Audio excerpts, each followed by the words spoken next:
Soyez salués dans le précieux nom de Jésus-Christ de Nazareth, notre Yeshua. En ce jour, nous aurons une étude concernant la communication que nous devons entretenir. La communication que nous devons entretenir. Et cette étude se fera en différentes parties. Et nous allons commencer avec notre première partie qui est intitulée « Les raisons pour lesquelles nous devons entretenir notre communication avec Dieu ». Les raisons pour lesquelles nous devons entretenir notre communication avec Dieu. Prions. Père très saint, merci pour ton Esprit Saint, merci de me soutenir, Seigneur, oh Dieu, ton humble serviteur, et de parler, Seigneur, je ne suis qu'un instrument. Prends toute la gloire pour ce que tu fais. Bénis-nous, grand Dieu d'Israël, au travers de ta parole, par le Saint-Esprit, au nom très saint de Jésus-Christ de Nazareth. Amen. Le texte de base, les deux textes de base sont 1 Thessaloniciens chapitre 5 verset 17 et le second se trouve dans 2 Thessaloniciens chapitre 1 verset 11. 1 Thessaloniciens chapitre 5 verset 17 déclare ce qui suit: priez sans cesse. La communication que nous devons entretenir concerne la prière. Priez sans cesse. Et 2 Thessaloniciens, le chapitre 1, le verset 11 déclare: c'est pourquoi aussi nous prions continuellement pour vous, afin que notre Dieu vous juge digne de la vocation et qu'il accomplisse par sa puissance tous les desseins bienveillants de sa bonté et l'œuvre de votre foi. C'est pourquoi aussi nous prions continuellement. La communication que nous devons entretenir concerne la prière. La communication des chrétiens, des croyants, est décrite par certains mots également, ou expressions si vous voulez. Et parmi les expressions, nous voyons dans la précieuse parole de Dieu invoquer Dieu. Quand vous lisez le psaume 17, le verset 6, vous allez trouver l'expression invoquer Dieu. Invoquer Dieu nous parle de la prière. Il y a aussi d'autres expressions. Invoquer le nom de l'Éternel, selon Genèse chapitre 4, verset 26.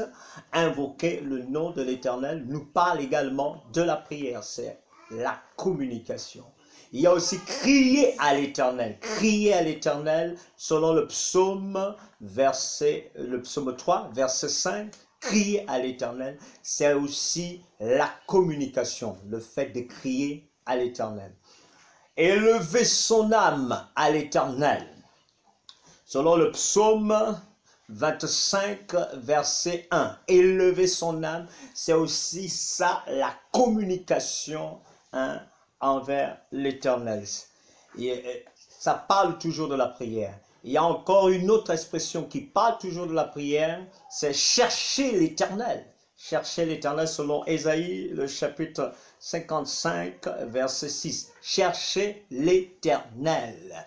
Ça nous parle également de la communication. Il y a aussi une autre expression de communication qui se trouve toujours dans la parole de Dieu, mais dans le livre d'Hébreux, le chapitre 4, verset 16, et ça parle de s'approcher du trône de la grâce. S'approcher du trône de la grâce est également une expression qui touche la communication avec Dieu. Et enfin, toujours dans Hébreux, le chapitre 1, le chapitre 10, autant pour moi, le verset 22, et il y a l'expression s'approcher de Dieu, qui est aussi l'expression de la communication. Voici quelques expressions de la communication, c'est-à-dire de la prière. Et en ce jour, nous allons voir la première partie. Et dans la première partie, nous allons égrener par la grâce de Dieu les quelques raisons pour lesquels nous devons entretenir notre communication avec Dieu. Et il y en a plusieurs. Et si vous êtes emprunt à la méditation de la parole de Dieu, le Seigneur peut également se révéler à vous et vous pourrez trouver d'autres raisons pour la communication avec Dieu. Ici, il y a quelques raisons par la grâce de Dieu. La première des raisons, parce qu'il est un appui sûr. Nous devons entretenir notre communication avec Dieu.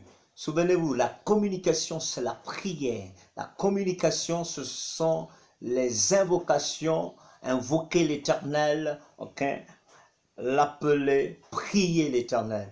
Donc, la première raison, c'est parce qu'il est un appui sûr. Et ensemble, nous allons lire dans le livre des psaumes. D'abord, allons-y dans Chroniques. Nous avons 1 Chronique, le chapitre 16, verset 11, et qui se répète dans le psaume 105, verset 4, parce que ce sont des déclarations du psalmiste David. C'est David qui va déclarer ces puissantes paroles à l'encontre des fils d'Asaph. 1 Chronique, chapitre 16, verset 11. La Bible déclare ce qui suit. Il est écrit: ayez recours à l'Éternel et à son appui. Cherchez continuellement sa face. Cherchez continuellement sa face.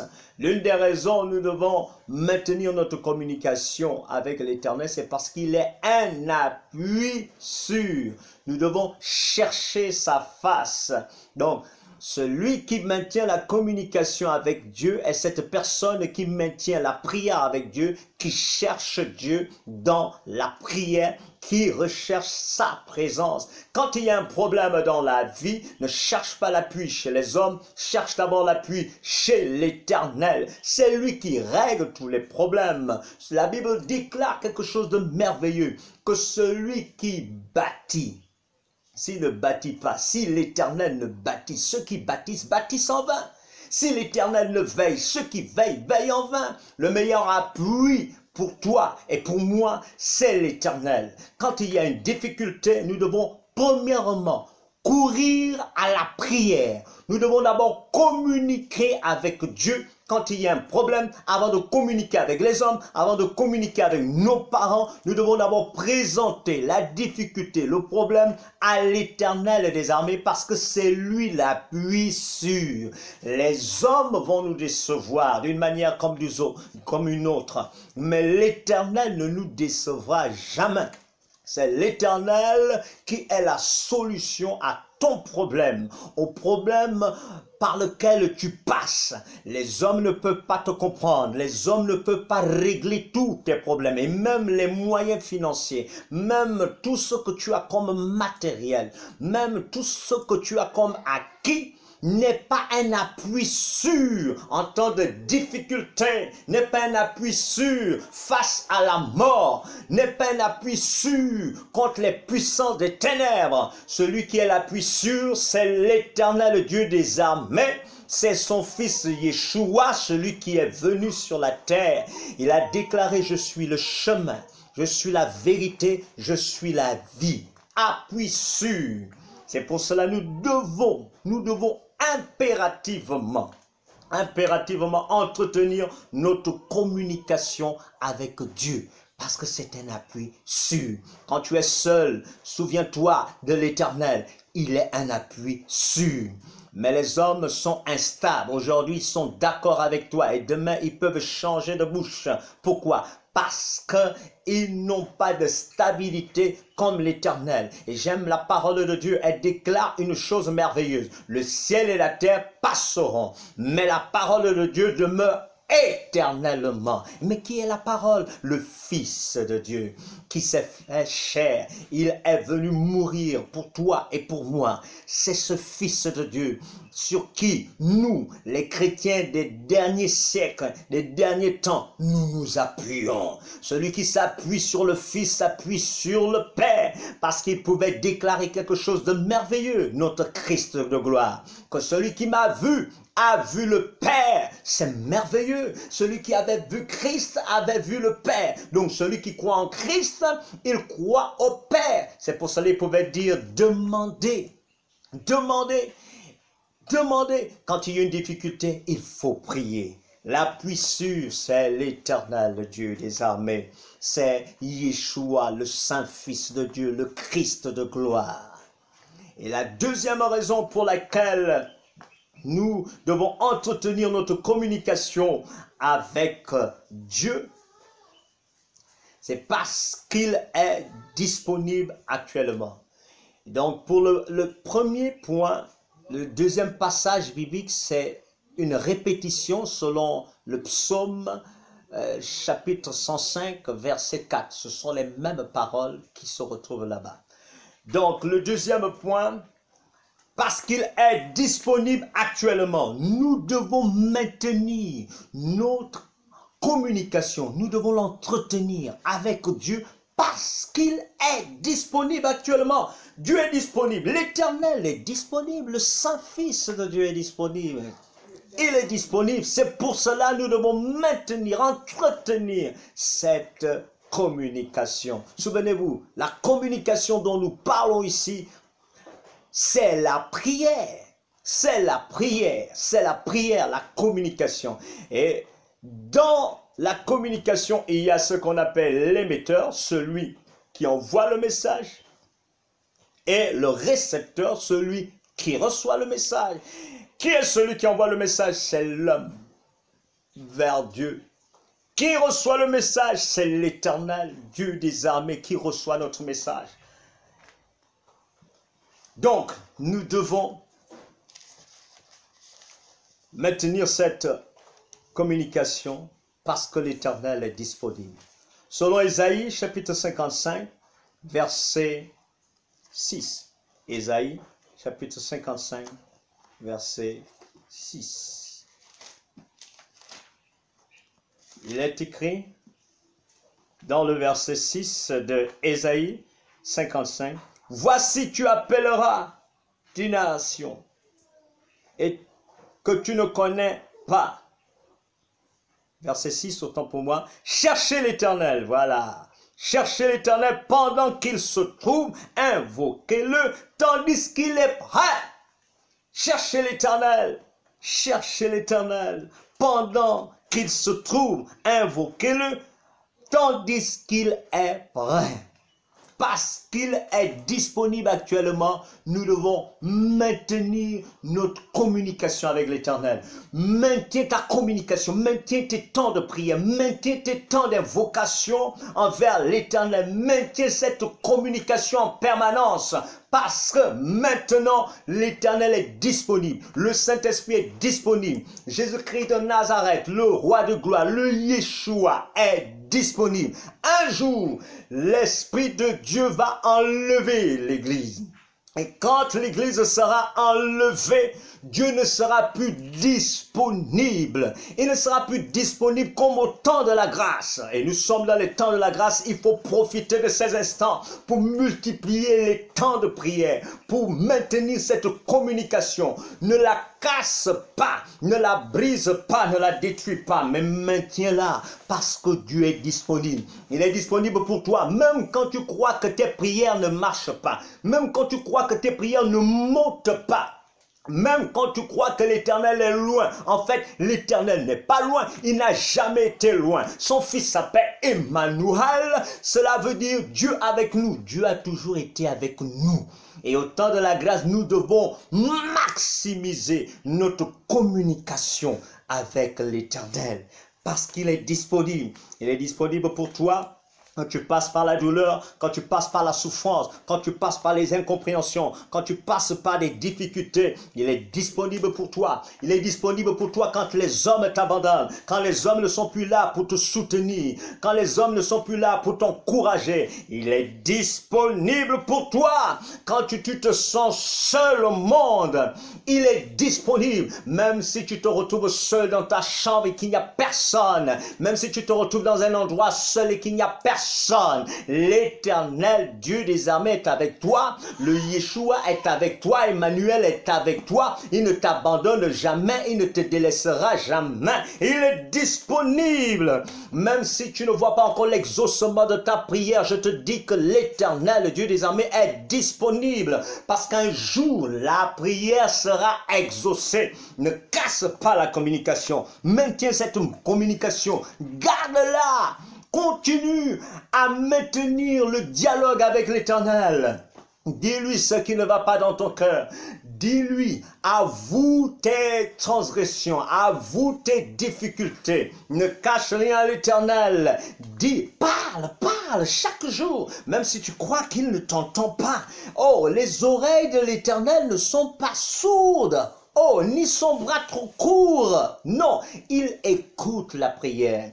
Mais le temps d'exaucement dépend de lui. Il peut exaucer maintenant, il peut exaucer après, il peut exaucer dans 10 ans. Mais Dieu prend note de toutes les petites prières qui sont adressées à son saint trône.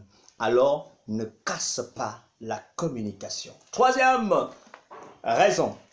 Parce qu'il donne la vie. Il donne la vie. C'est pour cela nous devons entretenir notre communication avec Dieu. Et là, nous allons trouver le passage dans Amos chapitre 5. Amos est un prophète. Amos chapitre 5, le verset 4 et 6. Amos chapitre 5, verset 4 et 6. Nous allons lire ce passage merveilleux d'Amos. Le prophète, dans son chapitre 5, et le verset 4 et 6, parce qu'il donne la vie. C'est Dieu qui donne la vie, c'est pour cela que nous ne devons pas casser notre communication avec Dieu. Ne casse pas ta communication avec l'Éternel, Dieu des armées, pour aucune des raisons sur la terre. Peu importe ce qui se dresse devant toi, peu importe ce que l'ennemi a planifié contre ta vie, ne brise pas ta communication. Garde-la, maintiens-la pure. Chaque jour, il faut toujours dialoguer. C'est comme cette personne qui sans cesse est connectée dans les réseaux sociaux. Chaque matin, c'est son réveil. Chaque soir, c'est sa tasse de lait avant de dormir. Il doit en être ainsi de toi. Tu dois maintenir cette communication en permanence avec l'Éternel Dieu des armées. Pourquoi? Parce qu'il donne la vie. Il donne la vie. Quand une communication est cassée, alors la mort s'installe. Amos déclare ce qui suit. Nous allons lire le verset 4 et le verset 6. Car ainsi parle l'Éternel à la maison d'Israël. Cherchez-moi et vous vivrez. Cherchez-moi et vous vivrez. Lisons le verset 6. Cherchez l'Éternel et vous vivrez. Craignez qu'il ne saisisse comme un feu la maison de Joseph et que ce feu ne la dévore sans personne à Bethel pour l'éteindre. Cherchez l'Éternel et vous vivrez. Donc, je vous ai dit tantôt au début que la prière, la communication à laquelle nous sommes en train de parler a aussi le sens ou l'expression de la recherche, de chercher l'Éternel. Et donc, celui qui prie, celle qui prie, cherche l'Éternel. Il faut chercher l'Éternel, c'est le moment de chercher l'Éternel. Oui, les gens courent après l'or, après l'argent, après beaucoup de choses. Mais le Seigneur de gloire, Yeshua pouvait dire, Cherchez premièrement le royaume des cieux et sa justice, et toutes choses vous seront données par-dessus tout. Celui qui cherche est un homme de prière, une femme de prière. Il n'y a que ceux qui cherchent qui trouveront. Donc il faut passer beaucoup de temps dans la prière pour trouver la solution, trouver l'exaucement à ta prière. Tu ne peux pas avoir d'exaucement si tu ne pries pas. C'est parce que tu pries que tu as l'exaucement. Et il faut persévérer, il faut creuser, La prière est un grand travail. Le plus gros travail que l'homme a sur la terre, c'est la prière. C'est pour cela, certains, on a une expression chrétienne qui parle de casser les cailloux, parce que c'est l'effort physique, l'effort spirituel, ça touche tous les domaines. Un homme, une femme de prière fait agir tout son être, parce que le corps participe à la prière. Et nous parlerons, si l'Éternel le permet, des positions que l'on peut adopter dans les temps de communication avec l'Éternel. Ça, c'est si Dieu le veut. Mais ici, il est question de comprendre qu'il y a la vie. Il y a la vie quand on est en communication avec l'Éternel. Pourquoi? Parce que tu cherches la vie. Tu peux avoir les requêtes, les sujets de prière, mais pendant que tu es en train de prier, l'Éternel te donne la vie. Le Saint-Esprit en toi te donne la vie. Ça connaît un homme, une femme qui est malade spirituellement, je te donne un conseil. Va prier, va simplement prier, va déposer tes problèmes au pied de la croix. Va vomir tes iniquités au pied de la croix. Et tu sortiras de là vivant, tu sortiras de là fortifié. Parce qu'après des temps de prière merveilleuse, on a été en contact, en communion avec l'Éternel, le Saint-Trône. Il n'y a personne qui soit en contact avec le Saint-Trône qui ressort de là tiède ou mort. C'est faux, c'est faux. Quand on est en contact avec celui qui donne la vie, il a dit: je suis la résurrection et la vie. Le Christ de gloire l'a déclaré: je suis la résurrection et la vie. Quand on est en contact avec la résurrection et la vie, on ressuscite dans tous les domaines de nos vies. C'est pour cela que tu dois aimer la prière.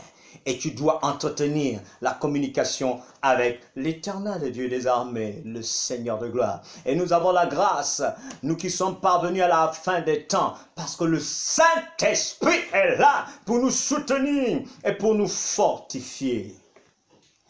La quatrième raison pour laquelle nous devons entretenir notre communication avec Dieu, c'est parce qu'il nous garde de tomber dans la tentation. Il nous garde de tomber dans la tentation, et cela nous le trouvons dans Matthieu chapitre 26, verset 41. Matthieu chapitre 26, verset 41. La Bible déclare ce qui suit.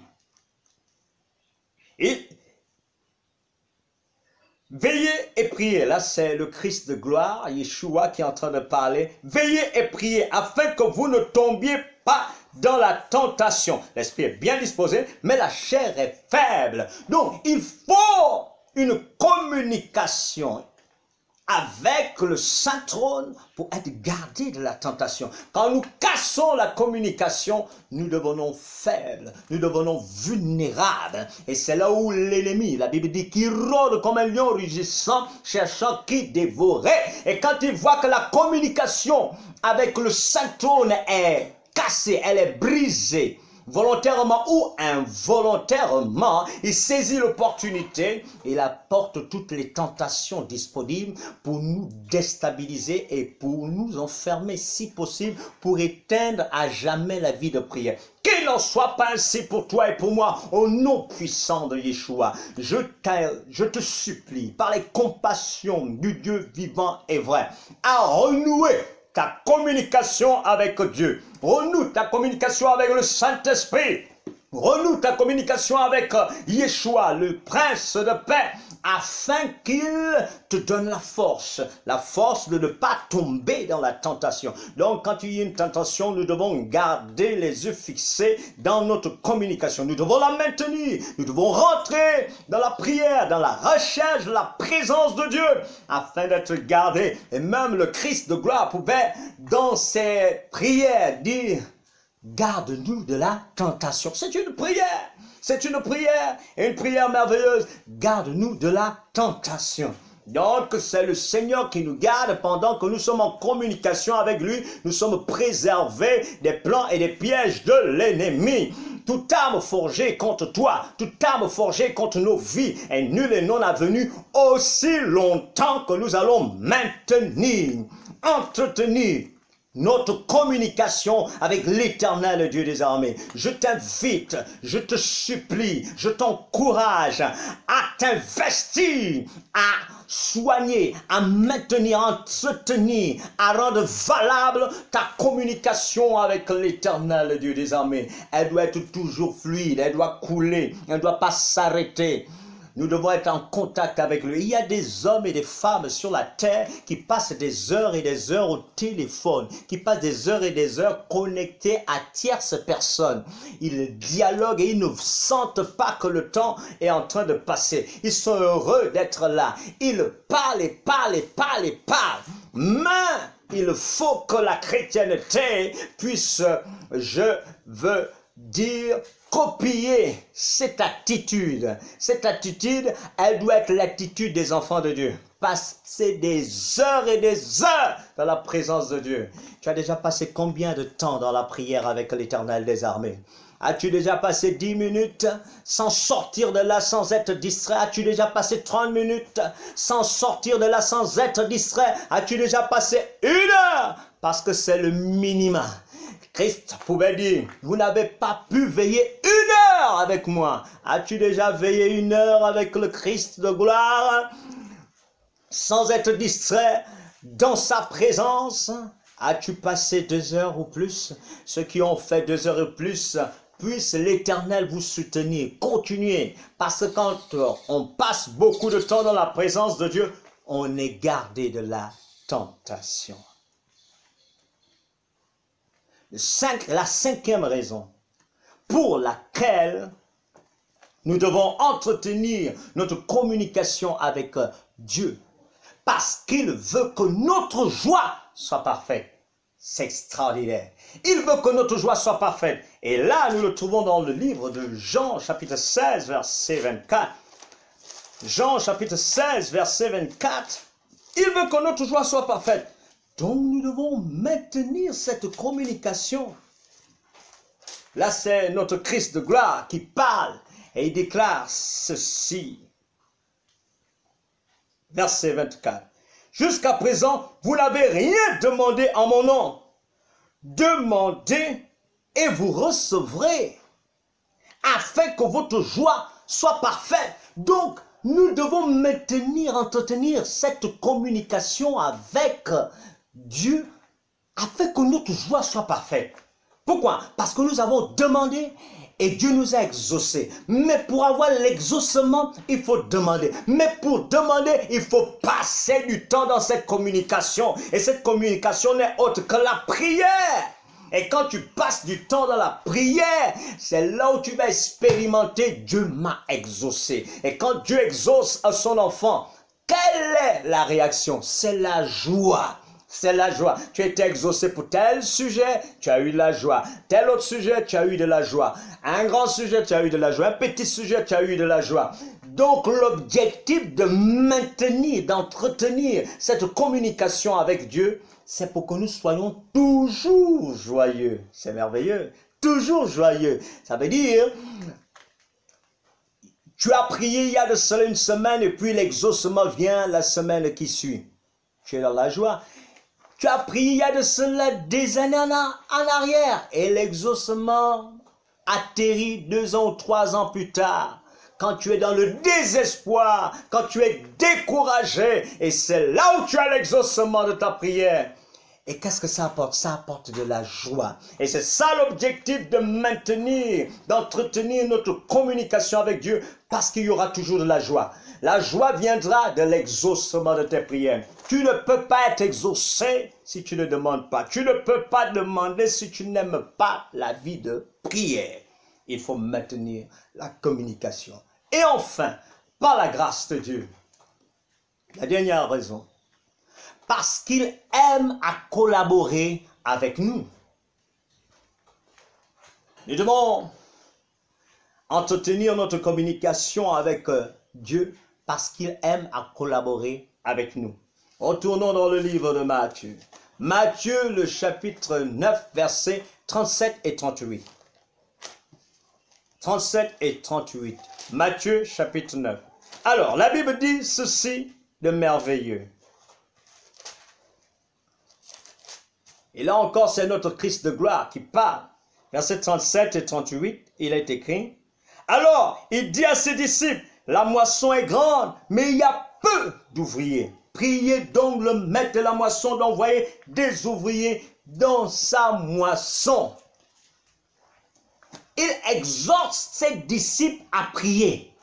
Mais Christ, toi-même, tu peux envoyer des ouvriers dans ta moisson, tu peux les susciter, tu peux les inspirer, tu peux les attirer, tu peux les conduire à ta moisson. Tu n'as pas besoin de nous.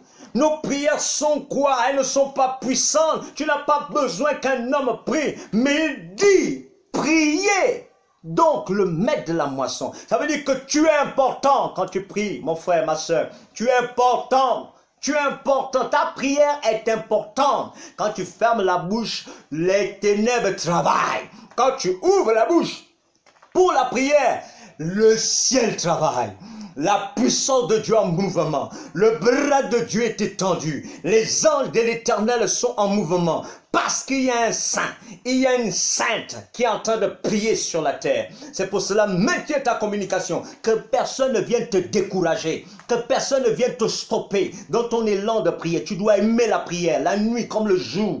Il y a des temps de prière. Si on t'empêche de crier, c'est pas grave. Éloigne-toi du lieu, cherche un endroit où tu peux crier, prier à plein gosier. Ou encore, développe une autre technique. Tu peux développer la technique silencieuse. Et tu pries dans ton cœur, mais tu pries avec vie. Ou bien tu marmonnes des petites paroles, mais avec vie. Il faut maintenir la communication avec l'Éternel Dieu des armées. Ne baisse pas la garde. Parce qu'il veut collaborer avec toi. Souvenez-vous du patriarche Abraham. Et cette histoire merveilleuse se trouve dans le livre de Genèse, le chapitre 18, pour les lecteurs de la parole de Dieu. Il est dit que l'Éternel était venu, et puis Abraham l'a reçu copieusement, mais avant de partir, il y avait un projet, le projet de détruire Sodome et Gomorrhe. Et lui, l'Éternel a dit, cacherai-je à mon ami Abraham? Non. Il n'a pas caché. Qu'est-ce qu'il a dit? Il a dévoilé le projet à Abraham qui devait détruire Sodome et Gomorrhe. Mais quand il dit cela, il s'attend à une réaction. Et la bonne réaction d'Abraham, elle n'était pas passive, elle était active. C'était pas une réaction de lâcheté, comme beaucoup de chrétiens qui commencent à adopter un langage. On va encore faire comment? Tu peux faire quelque chose par la prière. Tu peux changer les choses par la prière. Tu n'as pas besoin de gréver. Tu n'as pas besoin d'aller dans les rues, faire du tapage. Mais tu as besoin de faire le tapage dans la prière. Tu as besoin de faire le tapage. Cogner, frapper au trône de la grâce jusqu'à ce que la porte s'ouvre et présenter tes revendications à l'Éternel Dieu des armées. Et c'est ce que le patriarche Abraham avait fait. Il n'a pas laissé les choses pourries, que Sodome et Gomorrhe va être détruits comme ça. Il y a des justes. Il a commencé à faire la négociation concernant les justes. Il a prié. Ça va qu'il est descendu à 10 personnes. 10 personnes. Et l'Éternel avait même promis que s'il trouvait 10 personnes, il ne détruirait pas la ville. Oh, si le patriarche Abraham avait compris qu'il avait le pouvoir de changer les choses et que Dieu voulait simplement collaborer avec lui, il pouvait descendre jusqu'à 5, il pouvait même descendre jusqu'à 1. Et Sodome n'aurait pas été détruit, j'en suis sûr et convaincu. Quand tu pries, quand tu intercèdes, tu changes les choses. Arrête de te lamenter, arrête d'être paresseux et paresseuse. Il faut que tu reprennes le chemin de la prière et tu vas voir que la famille va être sauvée. Tu as commencé à prier pour les membres de ta famille et puis tu as abandonné. Non, non. Dieu veut collaborer avec toi pour le salut de tes parents. Dieu collabore avec toi. Si tu ne pries pas, ils ne seront pas sauvés. Ils iront en enfer et tu auras leur sang sur toi. Alors tu dois prier. Ne dis pas j'ai déjà prié, ils ne se convertissent pas. Prie, prie, prie, prie, prie, prie. C'est pour cela qu'il est écrit dans 1 Thessaloniciens, chapitre 5, verset 17. prier sans cesse. Nous bénissons le Seigneur pour ce qu'il a permis en ce merveilleux jour. Nous sommes dans une étude qui concerne la communication que nous devons entretenir. Et en ce jour, nous avons vu la première partie. Et dans cette première partie, nous avons vu quelques raisons, les raisons pour lesquelles nous devons entretenir notre communication avec Dieu. Et on les a citées quelques-unes.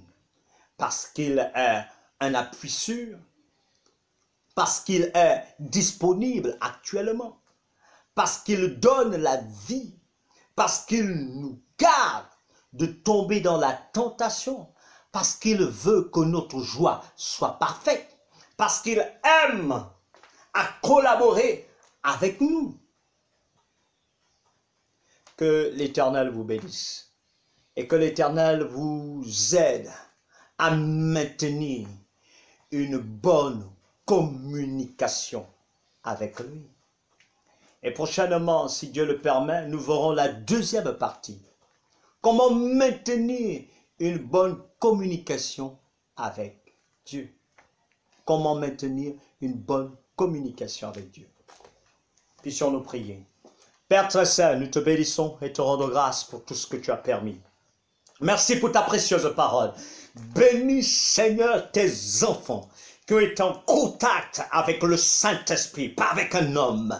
Et puisse le Saint-Esprit les fortifier. Ceux qui sont faibles spirituellement, ceux qui ont abandonné le chemin de la prière, qui renouent la communication avec toi, qui rétablissent cette communication avec toi par l'autorité du nom de Yeshua, le Saint-Fils de Dieu. Merci pour ce que tu es en train de faire, ce que tu es en train de parfaire. Prends toute la gloire de ces moments. Béni sois-tu, Père, au nom puissant de Yeshua. Soyez bénis et restez dans la paix et dans la joie du Seigneur. À nous revoir par la grâce de Dieu. Amen.